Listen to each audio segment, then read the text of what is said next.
Magandang araw po sa ating lahat. Sama-sama nating pakinggan ang Ebanghelyo ngayong araw. Naway magbigay ito ng liwanag at pag-asa sa ating buhay.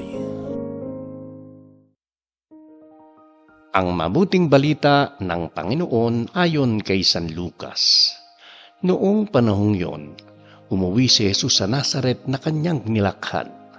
Gaya ng kanyang kinagawian, pumasok siya sa sinagoga ng araw ng pamamahinga. Tumindig siya upang bumasa at ibinigay sa kanya ang aklat ni Propeta Isaías. Binuksan niya ang aklat sa dakong kinasusulatan ng ganito, "Sumasa akin ang Espiritu ng Panginoon, sapagkat hinirang niya ako upang ipangaral sa mga dukha ang mabuting balita. Sinugo niya ako upang ipahayag sa mga bihag na sila'y lalaya at sa mga bulag na sila'y makakikita, upang bigyan ng kaluwagan ang mga sinisiil at ipahayag ang pagliligtas na gagawin ng Panginoon." Binalumbon niya ang kasulatan at matapos isauli sa tagapaglingkod, siya'y naupo. Nakatitig sa kanya ang lahat ng nasa sinagoga at sinabi niya sa kanila, "Natupad ngayon ang bahaging ito ng kasulatan, samantalang nakikinig kayo." Ang mabuting balita ng Panginoon. Mapagpalang araw ng Huwebes po sa ating lahat.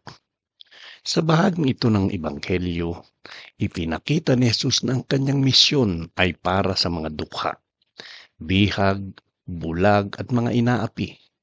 Hindi lamang ito tungkol sa pisikal na kalagayan kundi pati sa espiritual na kalagayan ng tao. Ang mensahe niya ay paalalan ang Diyos ay kumikilos sa gitna ng ating buhay upang magdala ng pag-asa, kagalingan at bagong simula. Sa ating panahon ngayon, inaanyayahan tayong itanong, paano ko tinatanggap ang mabuting balita ng Diyos sa aking buhay? Ako rin ba ay nagiging daan ng pag-asa sa iba? Ang bawat salita ni Jesus ay paanyaya upang maging buhay na saksi ng awa at ng pag-ibig ng Diyos. Manalangin tayo. Panginoon, salamat sa iyong salita na nagbibigay liwanag sa aming puso. Tulungan mo kaming maunawaan ang iyong misyon at maisabuhay ito araw-araw. Buksan mo ang aming puso upang makita ang pangangailangan ng aming kapwa at bigyan mo kami ng tapang na maging kasangkapan ng iyong pag-ibig, awa at kapayapaan. Naway maranasan namin ang tunay na kalayaan at kagalakan sa piling mo. Amen. Ang salita ng Diyos ay hindi lamang dapat pakinggan, kundi isabuhay. Tulad ni Jesus, tayo rin ay tinatawag na magdala ng mabuting balita sa ating tahanan, paaralan, trabaho at pamayanan.